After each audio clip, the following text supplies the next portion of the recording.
Welcome to iCast. This is Kyle Cleveland with Temple University Japan's Institute of Contemporary Asian Studies. In today's podcast, I'll be talking with Richard Lloyd Parry, the senior editor of the Times of London and author of the book People Who Eat Darkness and Ghosts of the Tsunami, which we'll be talking about today. Richard, I feel very fortunate to talk with you today. In my courses, I use Ghosts of the Tsunami, which is a remarkable book and something we'll talk about a little later, but I don't know if that introduction was quite comprehensive enough. Could you talk a little bit about what kind of reporting you do in Japan? Yeah, my job title is Asia Editor, although that doesn't mean that I very often edit other people's stories. It means I'm a correspondent, a writer, a reporter, and I cover in practice Japan, North and South Korea, and Southeast Asia. So that's about 13 countries altogether. And I'm responsible really for writing about anything that's of interest to my editors. The Times, as you know, is a general daily newspaper. So we cover everything really. Sometimes there's this business or economics writing, but it tends to be more politics, security, and then all the kind of fun, quirky, interesting stuff that readers of a general daily newspaper might want to hear about. And more recently, like everyone else, I'm sure you're covering the COVID-19 crisis in great detail. In a lot of detail, yes. I mean, that, of course, began early this year as an Asian crisis. And at that time, I was writing a lot. Around about the middle of March, it switched very noticeably and became, for a British newspaper, a domestic story. I mean, the pandemic in the UK is as bad as anywhere, really. The death toll is now worse than Italy's. So it's gone from being, at least in our paper, a foreign story to being very much a domestic one. Although, of course, there's an important foreign angle as well. And I've been writing a lot about Japan's response, South Korea's response as well, which has been exemplary in many ways, because people in London now are beginning to ask the question of, well, have we got it so wrong, and how have others got it right and done it better than us? What is your sense? Do you think Japan is getting it right? That's a question that many people are asking, and I've been asking myself for a couple of months. And the honest answer is, I think it's too difficult to answer that now. I mean, it's now May 2020. It may turn out that we're closer to the beginning of this crisis than we are even to the middle of it. Who knows how it's going to unfold? I've certainly given up trying to make predictions. Japan has not had an explosive pandemic of the kind that have stricken Europe and the United States. Now, however that's been done, that has to rank as an achievement. Mm-hmm. But there are, of course, a lot of questions. I mean, the really very low rate of testing raises a lot of questions. I don't think there is a large hidden pandemic and hidden deaths which we're not counting, but it's certainly much too early to say that Japan's got it beat. In Japan, we tend to demarcate historical eras by significant events such as the 1923 Kanto earthquake, the 64 Olympics, the Kobe earthquake, the Aum Shinrikyo's attack on the Tokyo subways in 1995 when you first came, as being culturally defining events. And more recently, you've done work in Tohoku, particularly on the tsunami, but you covered the greater expanse of that going into the nuclear crisis as well. And these seem to all have been really defining historical events that I would have thought at the time would define the modern era. But now, a decade on, we're facing perhaps the greatest existential crisis since World War II. Having covered both the Tohoku disaster and now this COVID crisis, what have you learned about Japan in covering these catastrophic events? Well, what have I learned about Japan? Japan, in many ways, is very well equipped to deal with crisis and emergency because the geological character of these islands is such that it always has to face them. If it's not earthquakes and tsunamis, it's typhoons and floods. And Japan has developed very sophisticated bureaucratic governmental responses to that. If you are going to experience, for example, a bad earthquake or a tsunami, I mean, that's something you hope you never will, but if you had to, Japan is the very best place to be because the buildings are made to last. And not only that, the disaster responses are very well practiced and drilled and planned.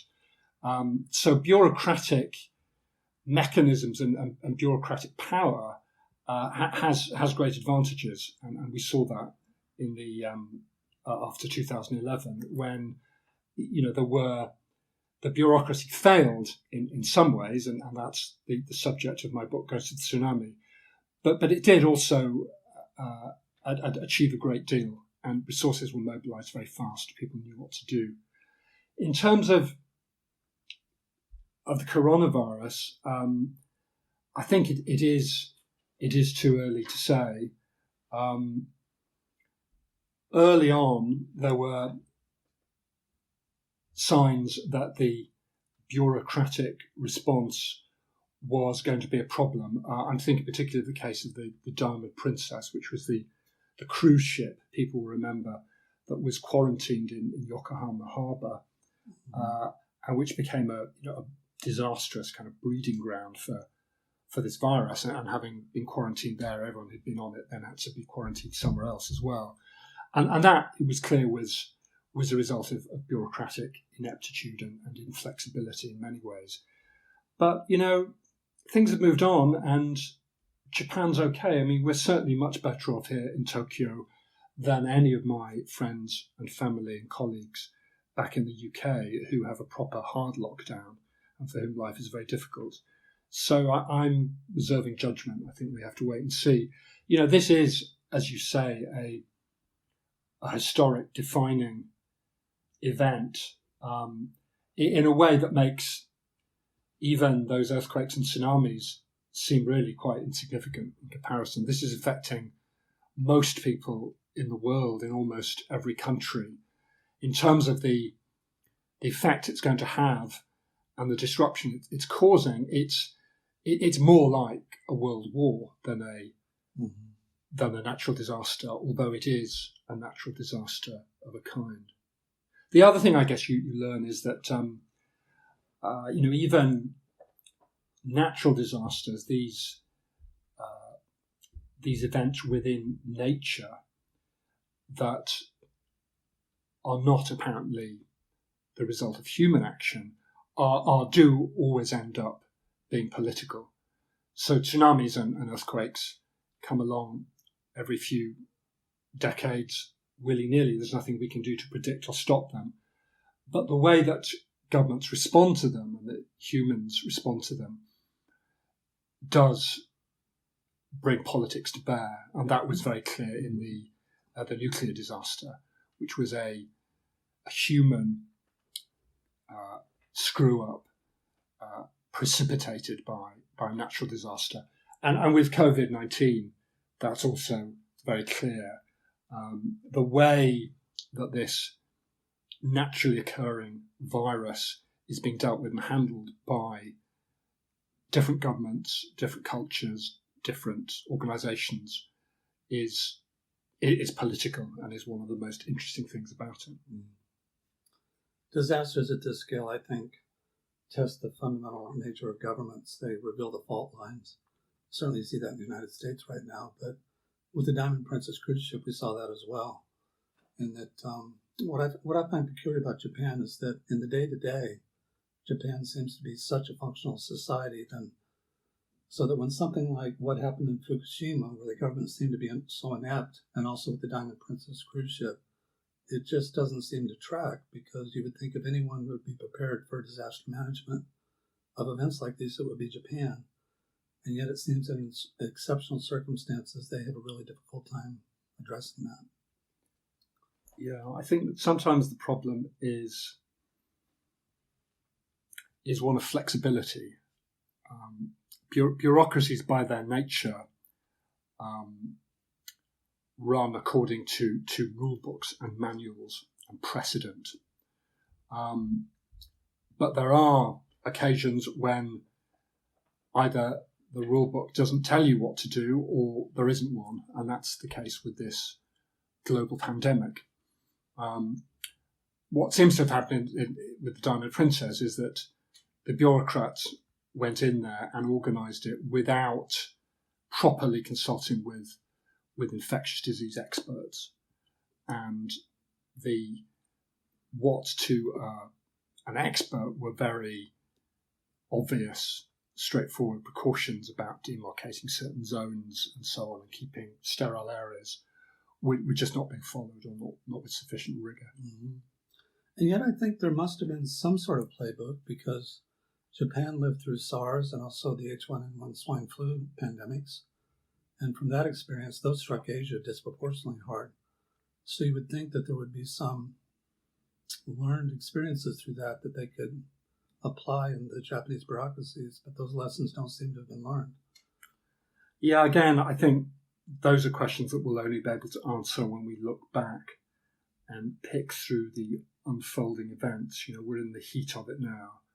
It certainly seems to be the case that countries that were worse hit by SARS, such as Hong Kong, Singapore, South Korea, and China to some extent, have dealt with it better and with more focus, at least early on.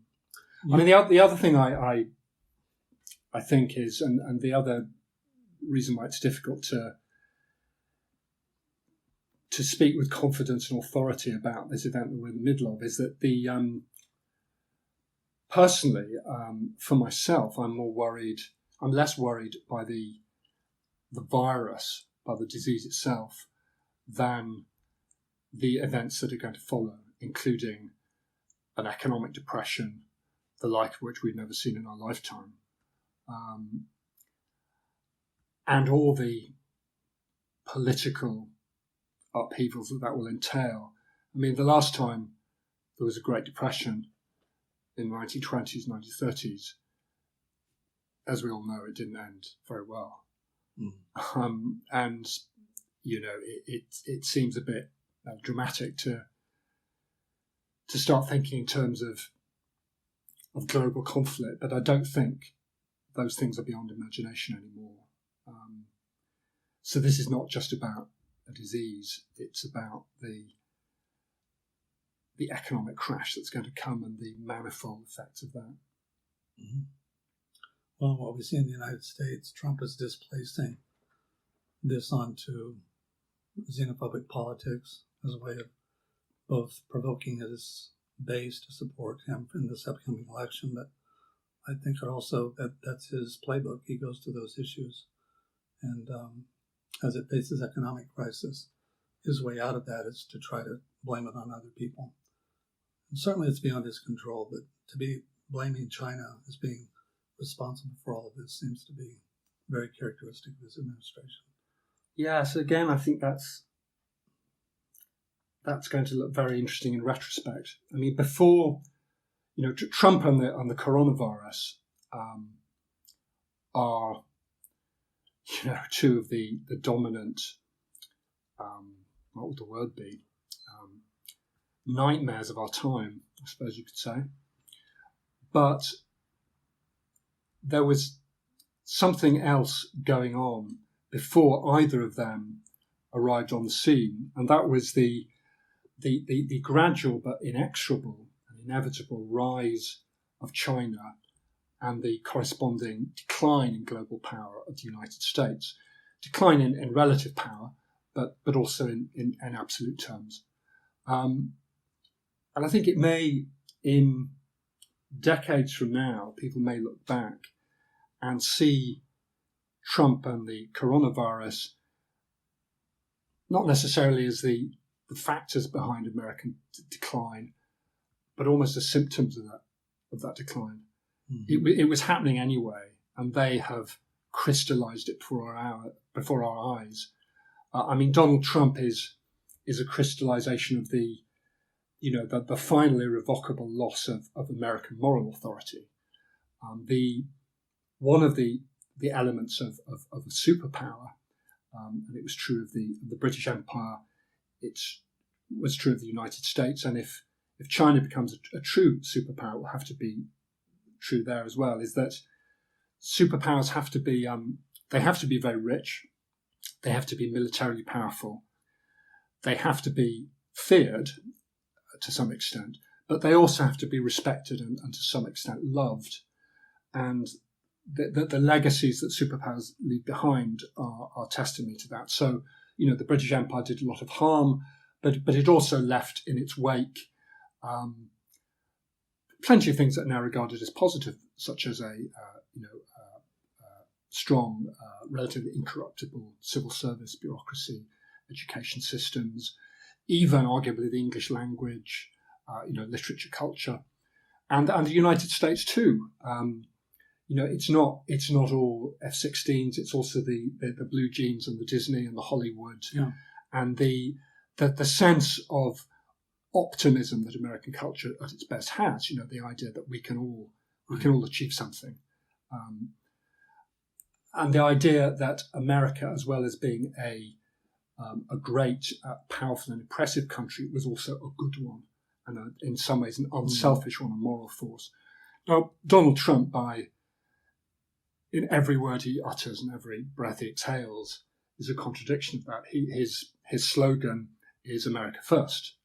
It's a politics explicitly built on selfishness. So that idea that America is a benevolent power, I think, is gone. At best, it's a business-like power, and at worst, it's a selfish one. And it may be that when we look back, Trump and the coronavirus will seem almost like a kind of inevitability. Mm-hmm. I think we can track the roots back to Vietnam, certainly to Iraq, and you worked the war zones of Iraq and Afghanistan. In the moment, did you have that sense of whatever moral authority that the United States had claimed after the 2001 terrorist attacks on New York City, that in the moment, as particularly in Iraq, under the Abu Ghraib prison scandal and atrocities such like that associated with torture, as you were recovering at the moment, did you have that sense that America was losing its moral authority in fighting these wars? Yeah, I mean, I remember very clearly, as I think everyone does, the 12th of September 2001, the day after those attacks, and the absolutely extraordinary sympathy and empathy that was expressed for the United States. On the 12th of September 2001, the government of North Korea sent its condolences and sympathy to the United States. Right. Even the Kims were shocked and horrified by what had happened. And yet within months, all of that capital, that sympathy, had been spent and had been lost by George Bush's government. I mean, the torture that was obviously a terrible blow to moral authority. But the thing I remember most clearly in Iraq was just what one realised after a while, that the whole drive behind that war, the whole thing was based on an assumption that because we are morally in the right, because Saddam Hussein is a bad and evil person, which he certainly was, and because we are benign, democratic, right-thinking people, just because of that, this will end well. Our righteousness, right, is a guarantee of our success. Yeah. And the military victory was easily won. I mean, there was no way that the United States military could fail quite quickly to defeat the rabble of the Iraqi army. But after that, there wasn't a plan. The plan was to beat them on the field of battle, and then everything would come right. Mm-hmm. And that naivety was in some ways the most disturbing thing, as disturbing as the torture and the more obvious moral failings. I think the nadir for George W. Bush's presidency was the Katrina hurricane in New Orleans. And at that moment, I really felt that he had lost whatever moral authority he had gained. Maybe it had started with Iraq, But by the time we got to New Orleans, we're in some ways very similar to Trump, trying to put a happy face on what was unambiguously obvious human tragedy. Thereafter, I really thought that his presidency was more or less over. And Trump himself, I wonder if the way he's handled this, particularly with his suggestions that people need to be injecting bleach and relying on ultraviolet light to cure the virus, if that was his moment, the pivot point on his popularity. Yeah, I mean, someone else wrote, this isn't my idea, but I agree with it, that, when future histories of this period are written, that might be the way to begin your book, with the moment when the President of the United States suggested on live television that maybe people should inject themselves with disinfectant. It's we always think we can't be surprised by Donald Trump, but we are time and again. I use your book, Ghost of the Tsunami, in my class. I teach a course on the Tohoku disasters, and I find the work to be extraordinarily empathetic. I remember at the time when you were considering writing it, you said that you didn't know if you could write it, that it was just too sad, that you would have to inhabit the emotional kind of frame of consciousness of these mothers and parents who had lost their children in that crisis. And I thought at the time that you're the perfect person to write such a book because of that empathy. That book focuses on the tragedy of the Okawa Elementary School in Ishinomaka. 74 school children died. There were 10 administrators, the bus driver. Why did you pick that particular case to study the tsunami? Well, I covered the tsunami as a reporter for a daily newspaper. So I went up there straight away the following morning and spent a couple of weeks there, and then months out of the following few years going back to write daily newspaper stories.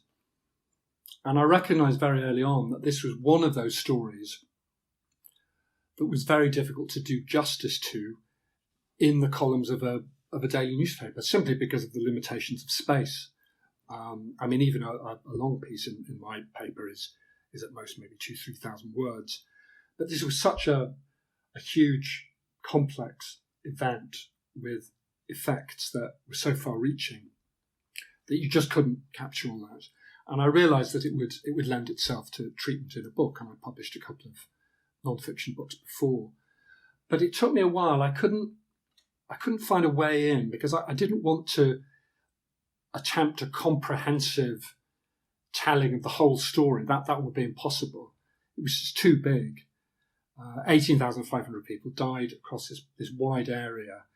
How do you capture that story? And what I knew I needed was smaller stories that I could tell in close detail about a more limited group of people that could then be used to stand for the wider tragedy, and from which I could move outwards and generalise and convey something of the bigger picture.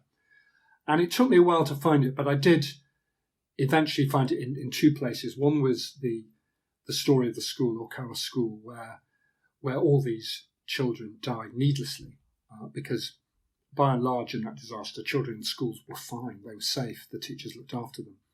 So that was a terrible story, but also a gripping one. It was a mystery, what had happened, how this happened. And there was obviously a conflict because there were parents who wanted to get answers and there were bureaucrats who were stonewalling them. So that was my way in. And then there were also the very strange things that began to be reported a few months later of people seeing ghosts, not just a few people, but a lot of people. A lot of different kinds of supernatural experiences were being reported over this wide area. Now, I don't take those at face value. Personally, I don't believe in the supernatural. But the fact that people were having those experiences, and they were such vivid, real experiences to them, was to me very interesting. And by bringing those two stories together, I was able to form this book. With regard to the ghost stories, what do you have in mind? Can you give us a couple of examples to illustrate that? Yeah, it varied very much. It varied from just sort of spooky feelings. People, not surprisingly, felt very uneasy down by the sea and on the beach. They would sort of see shapes, shadows, ghostly presences. They might hear voices. Really not much more than intense feelings of unease. So that was at one end. Lots of people had that. But then at the other end, there were a number of cases which I investigated in some detail of actual possession, people who believed themselves to be possessed by the spirits of people and even of animals who had died in the tsunami. And I spent a lot of time talking to a Buddhist priest, who had actually conducted formal exorcisms of people who'd been possessed by these spirits. Remarkable. Well, I guess that does resonate in Shinto culture in particular, where there's this notion that people who have died in tragic circumstances, their souls are restless and continue to live thereafter in some sort of something vaguely comparable to the Christian notion of purgatory. But also, it seems that you did a study of that particular school because it said something, if not representative, then evocative about Japan. Now, as to whether or not it was representative, I think you said that in all of Japan, very few children were actually killed in the tsunami. Very few. I covered the Indian Ocean tsunami in Indonesia, in Aceh, and in that disaster, it was the young who were disproportionately hurt. Children died in large numbers because they couldn't swim very well. In Japan, it was the opposite. The older you were, the more at risk you were. A large proportion, maybe even half of those who died were, I think, over 60 or over 70, something like that. And children were, by and large, spared because most of them were at school. It was a school day. It was the end of the school week. And the schools are strongly built. They resist the shaking, and the teachers know exactly what to do. And in almost every case, the teachers took their students to safety. There was only one school where they didn't, and this was Okawa School, where nearly everyone died.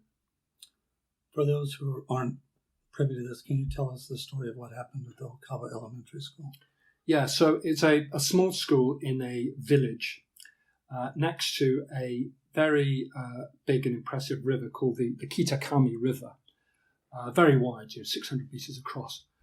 And it was a Friday, it was the end of the school week. There was an earthquake. They knew what to do. The kids got under the desks, and then when the shaking subsided, they filed out and went into the school yard where their names were counted off and everyone was fine. And at that point, in other schools, people took the next step, which was to get away from flat land. And they ascended up cliffs, up hills, and were safe. For some reason, at that school, they didn't. The teachers stayed where they were. The kids were getting bored. They lit fires to keep people warm. They didn't move. At the very last minute, as the tsunami was rolling across the fields close to the school, they made a move. They moved in entirely the wrong direction towards the river rather than up the hill. And the waters came in, and that's how people died. So that was very mysterious. There was a hill right by the school where they could all have safely evacuated in a few minutes, but they didn't do that. And that was one of the things that is the subject of the book, is posing the question, why was that? And why was that? Well, only one adult who was at the school at the time survived. A single teacher survived by good luck. He has said very little about what happened. He essentially refused to talk about it. He's almost certainly suffering from trauma, but there's a suggestion also that he's been silenced by the authorities. So in some ways we have to guess and kind of work it out. But it seems to have been a number of things. One is that the head teacher wasn't there that day.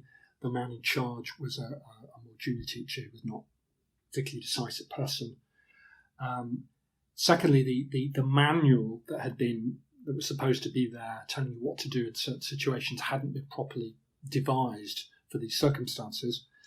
And finally, it was simply that these people lived in a village by a river. The sea was about a mile away, so fairly close, but it wasn't visible from the village. All you could see was fields and buildings, houses. So people didn't think of themselves as living by the sea. They thought of themselves as people who lived by a river. And they thought that the river was not going to be a danger because tsunamis come from the ocean. But what happened in this case, because it was a very wide river, is that the river mouth itself acted as a kind of channel up which the tsunami surged and became more concentrated, and it smashed into the school, which was at a weak point in the embankment. So it was a combination of human failings and a misperception of their situation. How long did it take you to loop back to that school and start the research in earnest that ended up producing the book? Well, I first went to the school, it was a while, it was about 6 months after the disaster. And I started working on the book probably in earnest, probably about a year after that. So it took me a while to back my way into it. And I did, as you say, have hesitation about this story because, by necessity, I had to spend a lot of time talking to people who were in the throes of intense grief. A lot of them mothers who had lost their kids. Some of them had lost all their kids.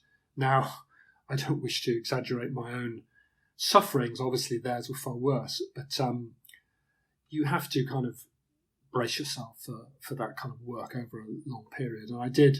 I knew that essential to the book would be going back to these people again and again and interviewing them, not just over hours or days, but over years.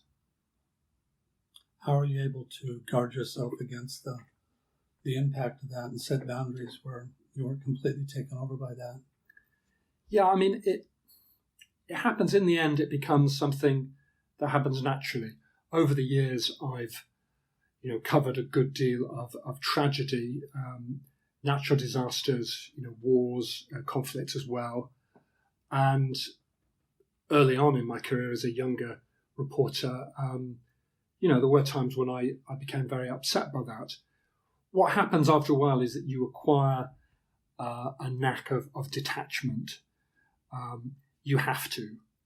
It's about understanding that in order to do your job, and it's, I think, a valuable job, you can't let yourself be overwhelmed by individual tragedy.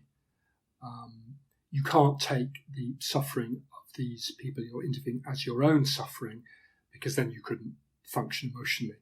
And in principle, it's no different from the kind of thing that, for example, doctors, emergency workers, paramedics, psychiatrists have to do all the time. You're dealing with people who are scared, suffering in pain, but you have an important job to do and you have to focus on that. And that's how you detach yourself from the emotion. I find the book to be remarkably empathic and also very sad. One interesting thing I found from the students is that they thanked me for assigning it and they're very affected by it, but many of them were so emotionally moved by it that they found it really difficult to read. And I found that myself. As I read it, I had to read it in bits and pieces. Jeff Kingston, who you know is a friend, who's the head of our Asian Studies program, he said he wondered whether or not the book would sell because it's so sad, it's so difficult to read. And so you really have the power of a novelist in being able to convey the psychological mind frame, the emotions involved in this. And it's really quite remarkable that you're able to gain that access. How were you able to develop the relationships with these, many of whom were mothers of the children who had died? Being a Brit man living in Japan, I know your Japanese is good, but perhaps, not as good as it would need to be to really delve deeply into that. How are you able to do the work as a foreign journalist working in Japan? The secret weapon is my great friend, my Japanese colleague, who I have worked with for over 20 years now. She's the news assistant of the Times. She works in our office here. And it was with her that I did these interviews. my Japanese is not good enough to do sustained interviews of that length. So I needed her for the language. But it was about more than just the language. I mean, she's a remarkable person, a very good journalist in her own right, but also a very sympathetic and empathetic person. And it's not just about making yourself understood technically in a foreign language. It's about the whole way of approaching people and knowing how to deal with them. And she's an older woman, a mother, a grandmother herself. And she was the one who really was the key to the lock in getting to talk to these people. Apart from that, the secret is just to take time and also to keep going back. I mean, after the disaster, lots of journalists, including a lot of foreign journalists, piled in there, for a few days or sometimes a few weeks. Mm-hmm. But then they quickly went away, and the story moved on, as news stories always do. But if you go back weeks later, months later, years later, and you go back to the same people and you sit down with them again, that's how you build trust, because you demonstrate by your presence that you're not just there for a quick grab and a soundbite, that you are sincerely interested in understanding in something like the way that these people understand what's happened to them. You were doing these interviews as the trajectory of this aftermath was developing and eventually came into court cases. What were the conclusions of that? What conclusions did you draw from it? What insights did you derive from that work? From what was your conclusions after having done the work? I mean, initially you identify what the issues are, and it seems to be characteristic of something really important about the culture, not just the experience of the people in that particular locale. But then you followed this through as they started dealing with frustrations of getting a response from the school administration, trying to take this into the courts and getting a fair hearing for what their complaints were. Can you discuss the kind of the end part of this? Yeah, I mean, there was a court case. The parents of some of the children who died sued the local authority, and they won, and they were awarded damages, and 3 courts agreed that the authorities had not done the job they should have done. So that was clear, and I agree with that verdict. I think they're absolutely right. But when I write books like this, it's always very clear to me as I'm undertaking this sort of work that I'm not really looking for kind of clear and crisp conclusions. It's not the kind of writing where you end with a set of conclusions and recommendations and executive summary, obviously. Right. The conclusion is always a variation on this, that things are very complicated and that there are multiple ways of seeing these situations, these tragedies. It's not a black and white. Very rarely is it black and white. It's not usually about goodies and baddies. It's about complex, flawed, noble, cowardly, brave human beings in all their diversity. Mm-hmm. So that was my conclusion, is that these things are very difficult to generalize about. I mean, I think, honestly, when you get to the end of these sort of big projects, very often you feel less clear about them than you did at the beginning, because you can see all kinds of sides. And so what my job is to reflect that complexity and explain to the reader how complicated this all is, but to do that as clearly as possible. So it's to make the complexity clear and accessible. That sounds like a paradoxical thing, and maybe it is, but that's the job. Well, the old canard in writing, don't tell, show. And it's through the detail that it really becomes interesting. I see a lot of similarities with your book, People Meet Darkness, which is about the case of a hostess by the name of Lucy Blackman who was tragically killed. And it took a period of time to identify the person who had murdered her. It seemed to me that even quite similar in some ways is to focus on a very particular kind of a case study. But what People Who Eat Darkness became is a kind of police procedural. I think it's a work almost of criminology as well as cultural analysis. But I assume that you didn't initially start it with that in mind, but that's where the research took you. Yes, I mean, what I start with is a story, and telling a story in close detail and trying to explain not only what happened, the who, what, where, when, why, the classic journalistic questions, but also how it felt to the people who were most closely involved with it, how it felt. And I think that's a real key to your work. I think it's almost a form of psychological forensics. What strikes me more than anything else about both of these works is just how emotionally powerful they are. I mean, the events in and of themselves are quite dramatic, but the way in which you write about it is more along the line of a novelist, and the psychological insight that you get, not only with people such as the parents of Lucy Blackman, but also even the police that you dealt with, to understand them as people and not just as, some faceless bureaucrats. What did you learn about the Japanese police system, the Japanese criminal justice system through that process of reporting for the book, People Who Eat Darkness? What I learned is that the individual Japanese detectives who I spoke to and interviewed and got to know somewhat were all, without exception, almost without exception, hardworking, conscientious, deeply committed people who were doing their best to the best of their ability. But as an institution, the Japanese police failed dismally in that case, as they fail in many others. For people who have not read the book, can you briefly just give an overview of what the book's about? Yeah, so Lucy Blackman was a 21-year-old British woman who was working in Tokyo at a hostess bar, pouring drinks and lightly flirting with customers. And one day she vanished. No one knew what had happened to her. Her family came out to look for her. They couldn't find her. The police were struggling. And eventually, 7 months later, her dismembered remains were found buried in a cave. And eventually a man was arrested and prosecuted, and he was found guilty of abducting and disposing of the body of Lucy Blackman, and of one other killing, and of a number of other rapes.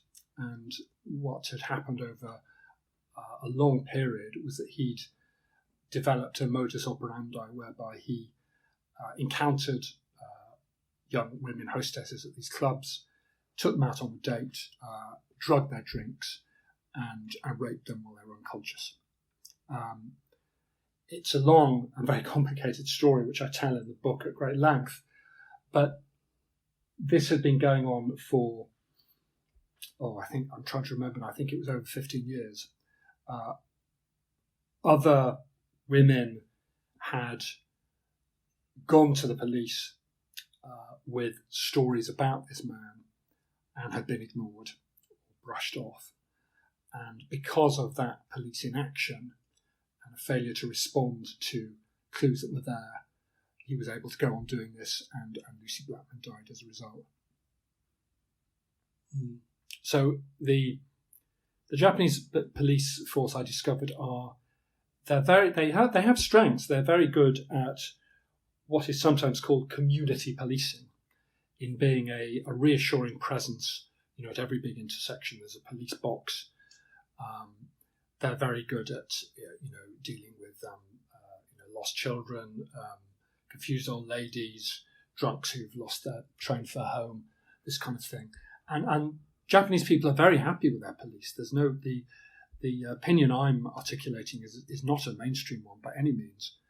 But when it comes to difficult and challenging crimes, and crucially, criminals who don't confess, then they struggle. And one of the reasons for that is, it sounds silly, but it's simply that they don't have practice.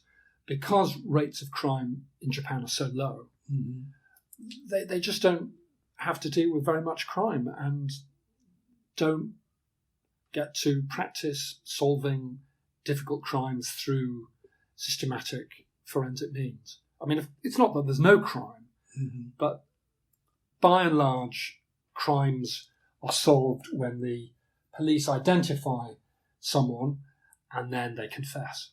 Having to prove that someone has done it when they vigorously deny it is something the police find very hard. Mm-hmm. And it seems a byproduct of the fact that there's not a lot of crime in Japan is that they have so much time and so many resources to devote to a particularly dramatic or an important crime that reaches the media, that they overwork it to the point that it seems to never be resolved. What struck me about your book is that it played out over a couple of years before they were able to finally come to a conclusion. And even then, they seemed to have pretty good outlines of what the story was. But to bring it to absolute certainty and proof to bring it into the courts, it seemed to take forever. Yeah, I mean, I think they arrested him after 7 or 8 months, maybe a bit less, maybe it was 5 or 6 months. But the trial, I mean, from Lucy's disappearance to the final verdict in the Supreme Court was 10 years. So what similarities, if any, do we see between these things? I'm thinking about the Diamond Princess cruise ship, Fukushima nuclear crisis, the case of the Okawa Elementary School, the case of Lucy Blackman. Is there a common thread that runs through these in your analysis? We had talked about, you had mentioned just how, people are very diligent, they're very hardworking, they're very sincere. What I learned in my study about Fukushima and the way that TEPCO had responded to the crisis, if you interview these people, they're very hardworking, they're very diligent, they felt very put upon because they're being blamed for being responsible for this. I think sometimes we confuse sincerity with competence, but it's also something about the nature of Japanese bureaucracies that seem to be the issue here. Yeah, I mean, the Lucy Blackman story, let's be clear, that was a tragedy caused by the actions of one man, a criminal. It was not caused by the Japanese police. The Japanese police could and should have done a better job. But I don't blame them for her death or anyone else's death. I mean, yeah, it is. It's not only true in Japan. What makes modern societies roll on and function effectively, and it's an obvious thing to say, it's not just lots of nice people doing the right thing. You need strong institutions. And institutions are not just the sum of the niceness of the people who work for them. They have to have institutional skeletons, structures, and these are things that develop over generations and centuries, certainly in European countries. So I mean, I'd need to think harder about it before drawing clear parallels between those different stories. But I suppose what they do have in common is that they're stories about institutions and their failings as well as their strengths. Well, let's bring this back to the COVID crisis. What's your view on the way Japan has handled this crisis thus far? They've come under a lot of criticism initially because of the way they handled the Diamond Princess cruise ship, but thereafter the lack of testing, the real lack of transparency about even what they're doing is something that has brought a lot of scrutiny, at least from the outside. Yeah, I don't know if I agree that there's a lack of transparency. I mean, there's a lack of testing, but they're quite transparent about the fact they're not doing the testing, and they're defending that. I think there's, one has to be, you have to be honest and bring a certain humility to these sort of things. I mean, this is unprecedented in world history. Nobody has got a manual for it. I mean, as we were saying, places like Hong Kong, Singapore were prepared to a certain extent because of SARS, but even they have had their ups and downs and their setbacks. I, as I said, just don't know whether Japan has got it right or not. As of now, Japan's far better off than the UK or the United States. So, on the face of it, they have got some things right. But I don't know whether that will last. And I don't know whether there are things that we're not seeing. Perhaps nobody is seeing yet in the way this is going to unfold. So, you know, if you ask me what do I think of Japan's response, I think it sounds like an evasion, but it's just too early to say. And I find it, you know, journalists, people like me, you know, you are, as part of your job, you're under a certain amount of pressure to pass verdicts quickly and to provide answers. But I think it's our job sometimes to say we just don't know yet. And yet, working for a daily newspaper, you have to write stories about this continuously. Sure, and I've been reporting things as they develop, but we're still in the middle of it. I mean, personally, I think this week, you know, the first week of May 2020, I'm lucky to be living in Tokyo rather than London or New York. Mm. How do you account for if Japan, in fact, is accurate in the results that it's been revealing? Why do you think Japan has done so well in this?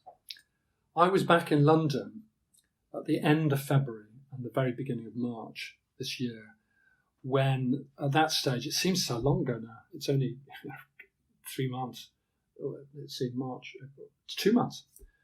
And at that time it was raging in China, and I think it was just sort of hopping over to South Korea. And while I was back in London, Japan announced that it was closing the schools, which was a terrible personal blow to me because I have 2 school-aged children who now have to be looked after by their working parents. And I remember thinking then, well, you know, I was the only guy on the train from Liverpool to London wearing a mask. I felt like a freak.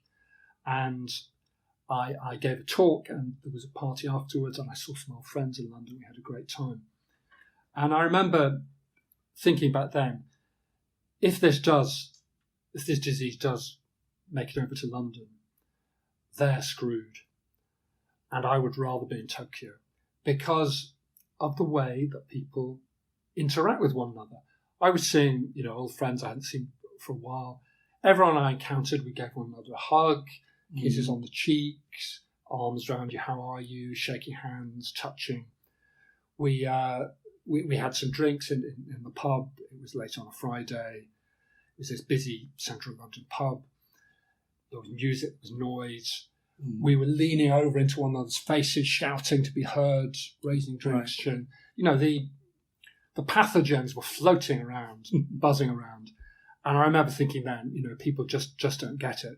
I produced my mask, you know, to show people what people in Japan wear and put it on. And everyone was hooting with laughter. I might as well have put a Chewbacca head on. It was like fancy dress.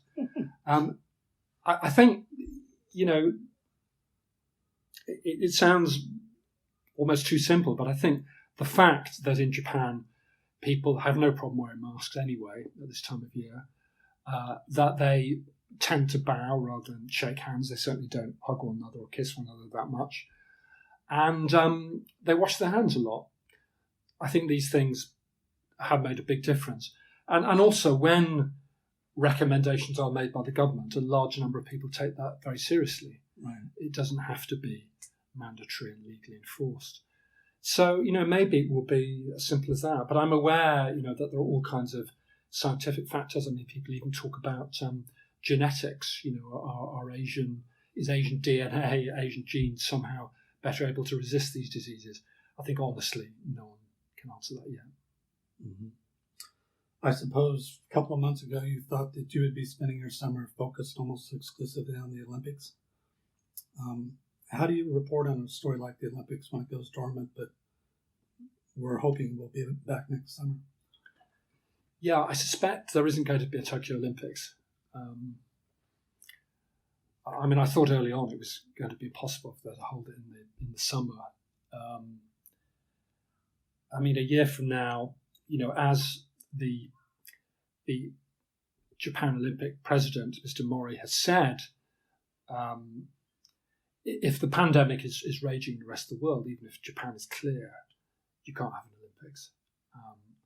And I don't see how it can be brought under control worldwide unless a vaccine is tested and manufactured and distributed in the next less than a year, which seems to me impossible.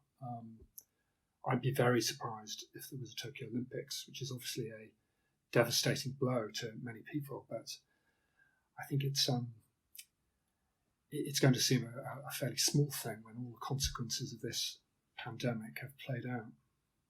Well, perhaps they'll do what they're doing with the NBA, talking about doing with the NFL, and sequester the athletes, and then have a televised Olympics. Yeah, I think Shinzo Abe has said he doesn't want to do that. I think he said, we'll hold it in full or not at all. Maybe they'll change their minds as it gets closer. I think a lot of people will be changing their minds about a lot of things. Richard, you've been covering Japanese institutions since 1995, and I think you said you had arrived in Japan just a month before the Om Shinrikyo. I got to do that. Was it before or after? 2 days after. Okay. Richard, you've been covering Japan since 1995, and I think you mentioned that you had arrived just a few days after the Om Shinrikyo sarin gas attack on the Tokyo subways. And having worked in Japan for all these many years as a foreign correspondent, what do you find different in the way that you go about covering Japan and the way the Japanese domestic press does? Yeah, I know quite a lot of Japanese journalists, of course, and some of them are good friends, and there are very good Japanese journalists. But the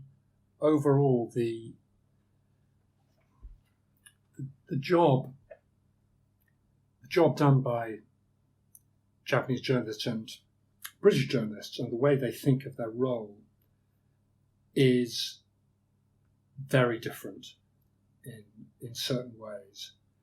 And I think the best way of putting it is to say this, that if you're a British journalist in the what used to be called Fleet Street culture, then your duty, and not just your duty, but your pleasure, is to heap shame, embarrassment, and ignominy on people in power.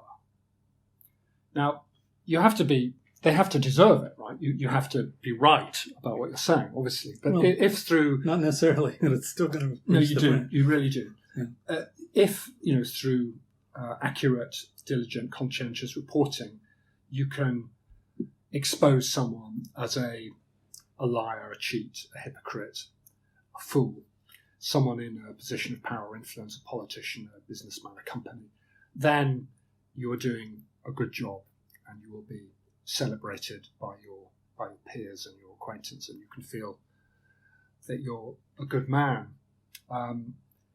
In Japan, it's not quite the same. Japanese journalists do, all the kind of news gathering things that the rest of us do. They carry out interviews, they scrutinize documents, they turn up, they investigate. But at the end of the day, there is a reluctance, almost subconscious, I think, to embarrass and to humiliate people who deserve embarrassment and humiliation. That's the big difference. I mean, most of the time in practice, it's not a big difference. I have a different job from Japanese journalists. I'm writing about 13 countries from a very high elevation. I'm writing about the broadest situation. I have to put everything in context, and I have to explain events in Japan or Korea to people back in Britain who don't have specialized knowledge or even all that much interest in those places. So I have to make it really easy for people and very clear. Obviously, if you're in Japan writing about your own country, you're going to be looking at something in much more detail and having a much tighter angle. So in practice, those are the biggest differences. It's one perspective.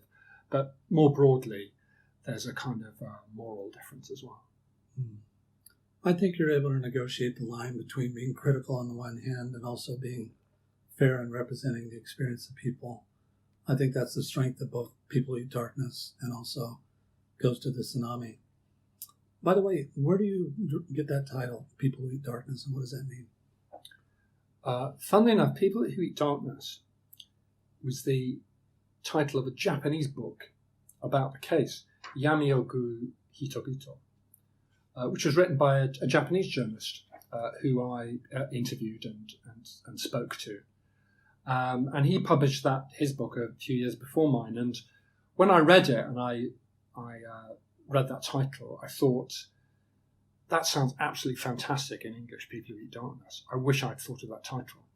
But he's used it, so I can't really. I mean, in fact, there isn't copyright in titles. It's not like the body of the text, which you can't copy. You can use titles freely, but I thought it wouldn't be right. But then one day I met him and talked to him. And, we talked about the case. And rather hesitantly, I said to him, it is a great title, by the way. I just wonder, please say no if you don't feel comfortable with this, but would you mind if I used in English the title for my book? And he said, no, I don't mind at all, go ahead.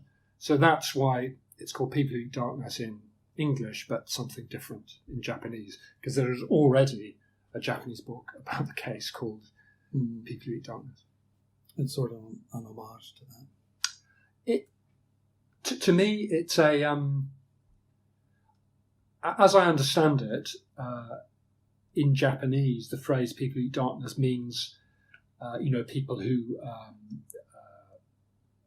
live on the dark side. But to me, it's beautifully ambiguous, because it's not the person who ate darkness. It doesn't refer only to the killer. It's people who eat darkness. So the question is, who are the people who eat darkness? And my idea is that in different ways, everyone in the book is eating darkness in some ways. The killer, for obvious reasons, the family who came out to find out what had happened, certainly the author, me, and also every single reader of the book. That's a very interesting perspective. Everyone's complicit in the process. Michel Foucault would be very proud of you. You're incorporating not only a critique of the institutions and the government, but also the whole culture itself. So what you're writing about in People Who Eat Darkness was the Amisa Shobai and that kind of underground culture. And very different, obviously, to what you're writing about with Goes to the Tsunami. But in Goes to the Tsunami as well, you're kind of vacillating between, on the one hand, depicting the lived experience of the people who've suffered this terrible tragedy, while also eventually taking on the institutions that have betrayed them. And that's something that it's difficult to do. People, I think a lot of times, foreign journalists, they're either apologists on the one hand or unrelenting critics on the other hand. And it can be very problematic, and I don't see that in your work. No, I try and avoid that. And there is a lot of that. There's a lot of that at the moment with the virus among some of my foreign colleagues. There's quite a lot of looking down on Japan from a great height and passing judgments, which, as I've said, I think are premature. Do you have any examples in mind, as you're saying? I have several examples in mind. I'm not going to name any names now. You only have to spend a bit of time on Twitter to see to get a sense of the. There's a lot of attitudinizing going on at the moment. Well, that's an interesting phrase, attitudinizing. Yeah. What do you mean by that? People striking moral poses for effect rather than with sagacity and measured insight. It's something we're all guilty of at some times. There is pressure to come up with instant opinions, but as I said, sometimes you just have to admit you don't know. Mm-hmm. But yeah, well, if I have avoided that, I'm glad, because I always try. It's not, you're not always successful, but it's and of course, a complete lack of judgment and analysis is very bland and uninteresting. So there is a balance to be struck, and those of us who who cover these areas in detail, have an obligation, I think, to say what we think. So I'm not against passing judgments and expressing my opinion when I can be confident of it, I hope. Right. Well, in the moment doing daily reporting, it's a little different because, you're saying these are the events that happen, and maybe this is the discourse in response to what's happening. But in the long form writing, you're able to convey in enough detail that the story tells itself. You don't tell, you show, but in showing that detail, if institutions are found to be lacking and worthy of blame, then that comes out in that detail. You don't have to point the finger and say that yourself. It's implicit in the analysis. I'm very glad you say that. That's exactly what I try to do, is to tell a story in a way that the moral, ethical, political implications come out in the telling implicitly. And it's, in the end, it comes down to language and the way language is used. And that's the thing that I sometimes think interests me the most. It sometimes feels as if these books are the notional subject matter is just a pretext for writing nice sentences, or as nice as I can make. Well, you have the heart of a novelist. I'm inclined to say you write true fiction, but it's not fiction. It's just above and beyond simple reporting. And that really comes out in the long-form essays. And by the way, I really encourage people to buy the book Ghost of the Tsunami, but a longer-form version of that that's out there in the media is in The Guardian called, I think, The School Beneath the Wave. That's right. Right. And then by now you have an archived body of work that goes back, many years. Yes, Ghost of the Tsunami has been excerpted in various places. So much that I sometimes worry that people won't buy the book, because you can read quite a lot of it online. I decidedly did not assign The School Beneath the Wave in The Guardian so that the students would buy the book. Right? How did you find that book was received abroad as compared to in Japan? Yeah, it was. It was well received in the US and UK, and it won a prize, a literary prize, so that was tremendous. In Japan,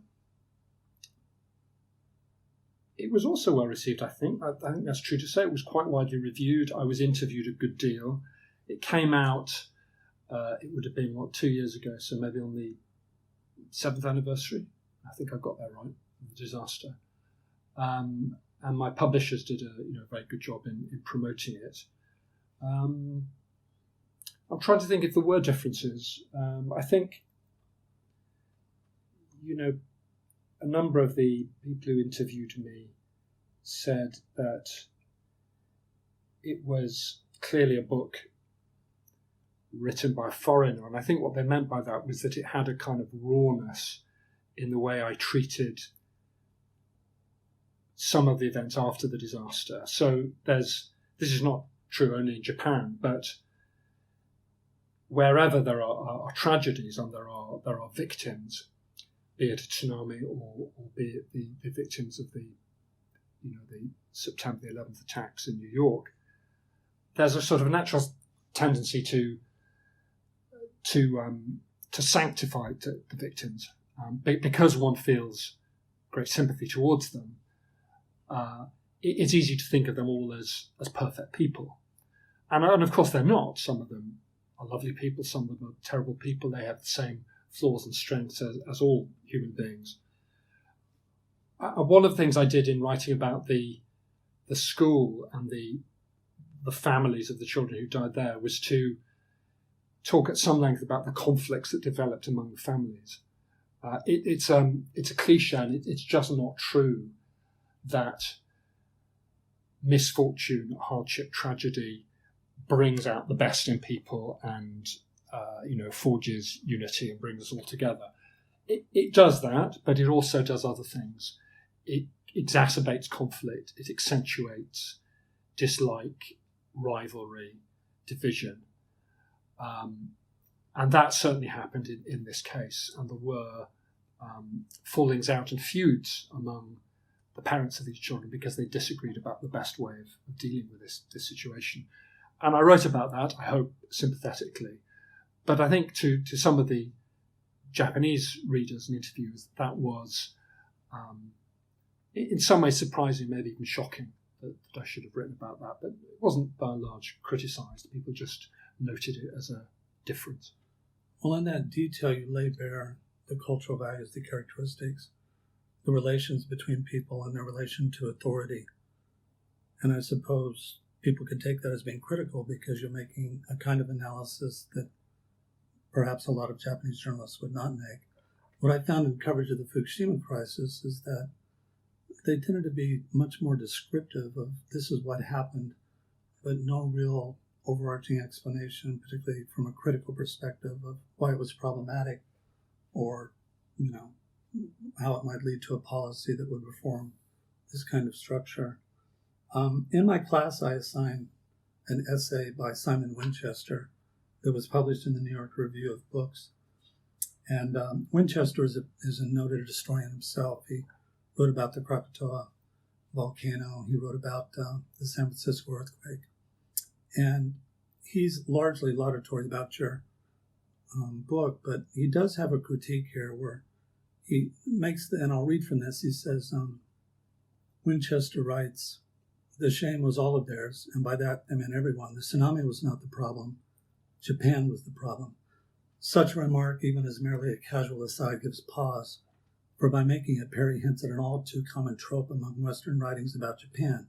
Here is the detached Western observer gazing down with cool intelligence at a shattered Eastern people exposed in a petri dish and declares their social system to be a problem. Is there not a slightest essence of condescension here, or does it go deeper than that, saying something as being fundamentally flawed about Japan?" I took exception to that because I find quite the opposite. But how do you respond to this kind of critique, which is that by talking about culture, somehow you're exoticizing it? Yeah, I mean, Simon Winchester is a great writer, and I'm a great admirer of his, but he's actually just misunderstood that. The part he quotes when in Go to the Tsunami, it says the tsunami was not the problem, Japan was the problem. If you read it in context, I think it's fairly clear that that's not me speaking, that's me summarising the thinking of the man I'm interviewing. Right. So it's it's indirect reported speech or reported thought. I don't think it's as simple as that. And I think the rest of the book is, as I was saying, is a kind of 250-page account of how non-simple, these things are. So he's slightly misunderstood that. I mean, in general terms, I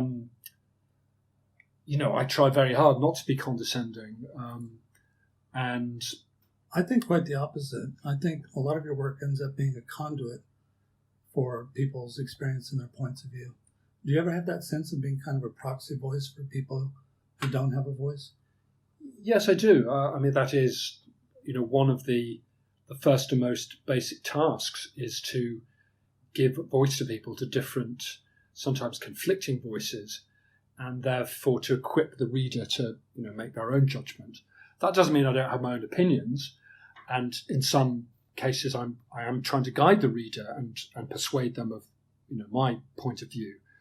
But I hope and I believe it's open enough to leave room for a divergence, a variety of interpretations. So I mean, no one else that I'm aware of has made that criticism, and I may not have seen all of them, but I don't think any of the Japanese reviews complained that it was condescending. Well, I don't think it's a fair accusation. Anyone who reads your work would have a hard time coming to that kind of conclusion. I mean, there is always this question about what are sometimes called cultural explanations, cultural interpretations. And I think it's right to be wary of those. Well, why should we be wary of those? Well, you know, in if there was if there's, say, a disaster in New Orleans, then the response of the authorities and the government can be described and explained in different ways. You know, you might say, "Oh, these Republicans are hopeless at planning," or you know, or these you know, these local authorities weren't sufficiently organised. But it's not likely that certainly an American journalist, an American observer, would say these New Orleans people do it this way. You know, we can explain this in terms of their culture, and that's a city that has a very strong culture. Mm-hmm. We rightly are suspicious of referring to a kind of essential quality in a large number of individuals as explaining much about their actions. It's not about, these things don't happen because of Americanness or Japaneseness. They happen because of politics, of education levels, economic levels. These are the terms in which societies are best understood. So what perhaps Simon Winchester is getting at is this sense that Japan is this sort of mysterious, exotic unity of people who all think and feel in the same way, which obviously is not true, and that's to be avoided. That's a rather reactionary way of looking at anyone. Having said that, I mean, even if we agree on that, I think most of it would also agree that societies and political systems are different from one another. So maybe it's more useful to think in terms not of cultural differences, but societal differences. And the way that something like a natural disaster or pandemic plays out will be different in Japan or in New Orleans or in London or in anywhere else. And societies are different. They're organised in different ways. People have different habits, and these can make a difference. For example, you know, wearing masks, bowing rather than shaking hands seems to be making a material difference in this epidemic. So it's about resisting generalisation. You know, anyone who lives in Japan is familiar with conversations with people who don't live here, which begin, you know, well, the Japanese think this or the Japanese do that. Right. And I always object to that because it's impossible to generalise about 126 million different people. They're all different from one another. At the same time, Japanese society does have characteristics. So it's about finding the balance between the useful observation and the meaningless, lazy generalization. Well, it's a banal point to try to make the argument that culture doesn't matter. Obviously it does. The political scientist Gerald Curtis wrote about this in the Financial Times, a short piece where he talked about playing the culture card in Fukushima. And his argument was that critiques about something being culturally characteristic about what played out in Fukushima was done to the exclusion of talking about the processes of power, political institutions, bureaucracies.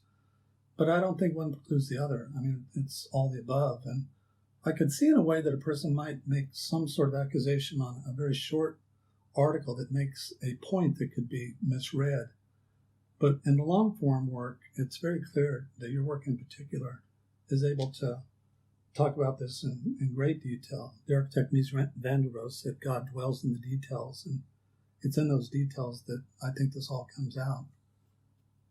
But having studied disasters for the last decade since the Tohoku disasters, it seems to me that there is something almost generic in these major disasters. If you compare Katrina, the Deepwater Horizon disaster, you know, the Tohoku disasters, even perhaps what played out in the Indian Ocean tsunami, at least the way in which governments respond to these seem to be to play to a certain script. The sociologist Kai Erickson at Yale has a wonderful book called Everything in Its Path about a flood that swept through the valley of Appalachia back in the 1970s when our Northern Dam collapsed. And that book is remarkable because even though it was written in the late 70s, if you were to remove the flood and insert the word tsunami, everything is just dead on target.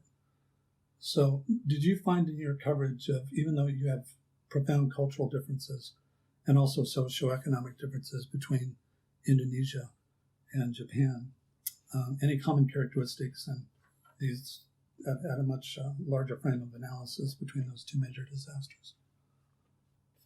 The thing about a tsunami, of course, is that tsunamis all over the world are in form the same.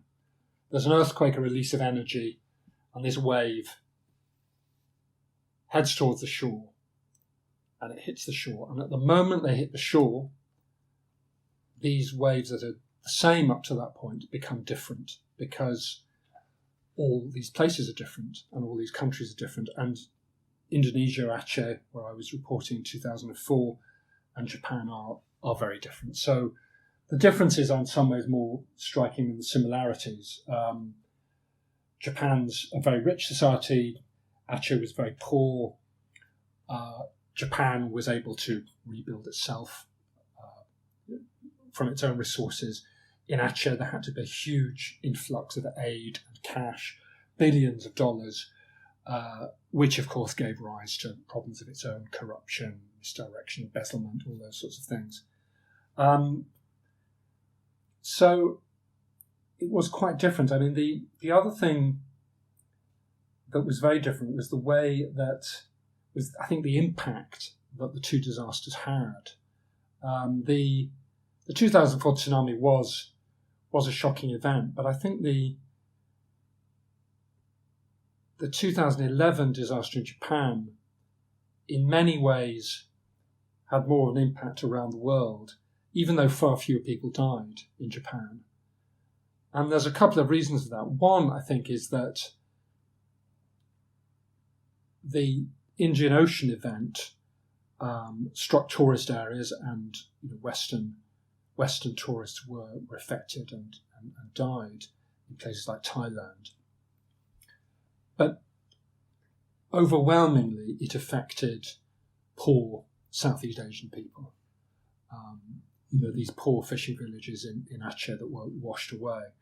Whereas the tsunami in Japan affected middle-class people who drink cappuccinos and drive Japanese cars.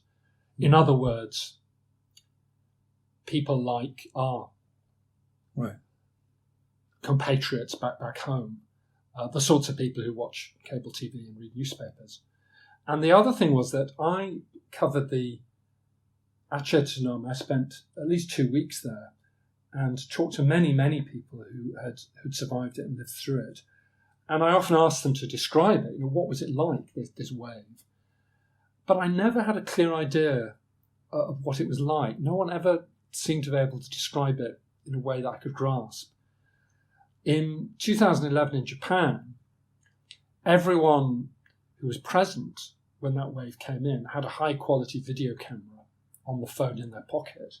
And so immediately there were hundreds and hundreds of these horrifying tsunami videos. And it was filmed live from the helicopters as it was coming in. So for that reason, I think, because people could see it striking these towns that are not dissimilar from the towns that are friends and family living back in the rich West, that meant it had a bigger impact and was a lot more shocking and horrifying to people around the world. There's a wonderful phrase in the book where you say the tsunami is not water. And I took that to mean initially that, what's churned up in a tsunami are cars and oil and debris and everything. It's more like a mudslide than it is in some ways just pure water. But it seems like you're speaking metaphorically about something larger than that. The tsunami is not just water. If not, then what is it? Yes, that was said to me by one of the mothers whom I got to know.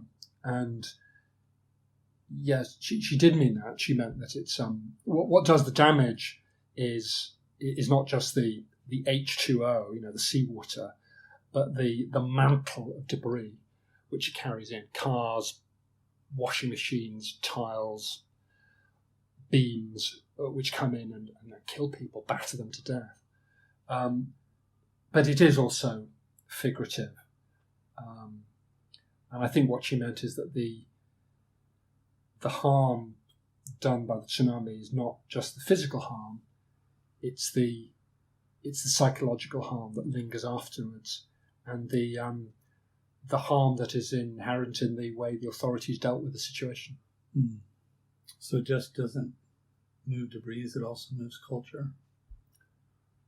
Yeah, and it shows up human failings and the failings of societies and institutions. Right. It's a remarkable piece of work. Richard, I know that you're busy, and a day in the life for you means that you're working in coordination with an overseas office, and so this time of the day is very important for you. I really appreciate you taking the time out of your business day to talk with us, and I appreciate your insight. I've learned a lot from your work. Thank you, Carl. I appreciate your interest and enthusiasm and all your interesting questions. Okay. Be well. Take care during this COVID crisis. And you. Stay well. Bye. Thank you. Bye-bye. Thanks for joining us today. This podcast is an initiative of the Institute of Contemporary Asian Studies at Temple University Japan campus. To learn more about the Institute, please visit www.tuj.ac.jp/ICAS. Be sure to subscribe to the podcast for the next episode. Thanks for listening, and see you next time.